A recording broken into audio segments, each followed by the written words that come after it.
उन्होंने उसमें कहा था कि जिनकी ज़मीन गई है उसके एक परिवार को एक नौकरी देंगे।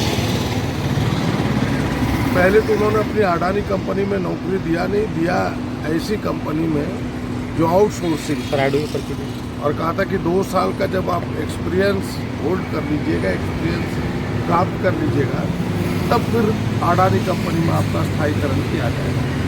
लेकिन 5 साल बीत जाने के बाद आज एकाएक उसे तीसरे आउटसोर्सिंग कंपनी में ट्रांसफ़र किया जा रहा है, जिस कारण वहाँ का स्थानीय नौजवानों में और भू रैयतों के परिवार के लड़कों में काफ़ी आक्रोश है। लोग 7 दिनों से लगातार अनशन पर बैठे हैं। हमने कहा कि सरकार को इससे गंभीरता से लेनी चाहिए। मुख्यमंत्री जी ने कहा पूरी बात मेरी संज्ञान में आई है, हम इसी गंभीरता से ले रहे हैं।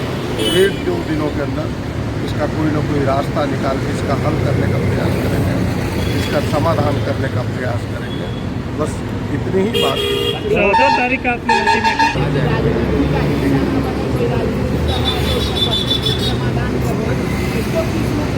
उद्योग मंत्री हैं, उन्हें हक है कहने का, उनको समाधान करना भी चाहिए, प्राइवेसी से करना चाहिए। उनके विचारों का मैं स्वागत करता हूँ कि आए, बढ़ के आए। सरकार खुद मुख्यमंत्री जी समाधान की बात कर रहे हैं तो मंत्री को करना ही चाहिए। और उद्योग मंत्री हैं संजय बाबू के इन वक्तव्यों का मैं स्वागत करता हूँ कि जल्दी समाधान करें, कोई घटना ना हो, ये मेरा विनम्र है। दादा, आपने 14 तारीख का अल्टीमेटम दिया है, तो 14 के बाद क्या होगा? देखिए, हमने कहा है कि वहाँ के लोगों को हक और अधिकार ना मिला, रैयतों को, स्थानीय लोगों को। देखिए, एक ही जगह 2 तरह के काम हो रहे हैं। जो लोग बिहार के हैं, बंगाल के हैं, उड़ीसा के हैं, गुजरात के लोग जो वहाँ नौकरी कर रहे हैं सीधे अडानी कंपनी में, उनके वेतन देखिएगा तो 2 लाख है।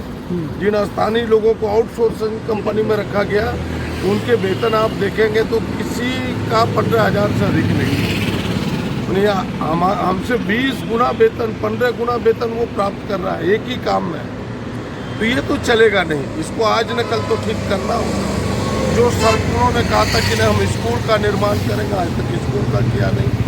कहा था कि भाई यहाँ हम एक अस्पताल का निर्माण करेंगे, वो भी किया नहीं। और हम केवल धुआं फाँकने के लिए है नहीं, उस अडानी कंपनी से लाभ क्या, न तो टैक्स हमें मिलता है, न तो भारत सरकार को टैक्स देती है। जो भी मुनाफा है अडानी के पॉकेट में जाता है। यह लड़ाई छोटी नहीं है, एक बड़ी लड़ाई है और यह लड़ाई होने वाली है। इसलिए हमने कहा कि ये जो पहली समस्या, आज गंभीर समस्या स्थानीय नौजवानों की आई है, अगर 14 तारीख तक निदान नहीं हुआ तो इसकी लड़ाई हम आगे लड़ेंगे। लेकिन प्रदीप जी, ये निशिकांत दुबे हैं, वो उन्होंने कई उदाहरण दिए कि अडानी के पहले जिंदल ने भी वहाँ पर लगाया था प्लांट, वो बंद हो गई। फिर आपको नहीं, वो आधी अधूरी बात कहते हैं, आधी अधूरी बात। भाई जिंदल क्यों बंद हुआ? उनके कोल लिंकेज नहीं मिले, वही कोल लिंकेज उन्होंने अडानी को दे दिया। इसका उत्तर तो दुबे जी को देना चाहिए कि भाई तुमने क्यों कोल लिंकेज जिंदल से छीन के अडानी को दिया, जिस कारण आज जिंदल बंद हो गया। ये बात उन्हें बतानी चाहिए। जो बात वो कह रहे हैं वो आधी अधूरी बात कह करके गोड्डा के लोगों को भरमाना चाहते हैं, कंपनी के पक्ष में अपनी बात रखने के लिए दलित देते हैं।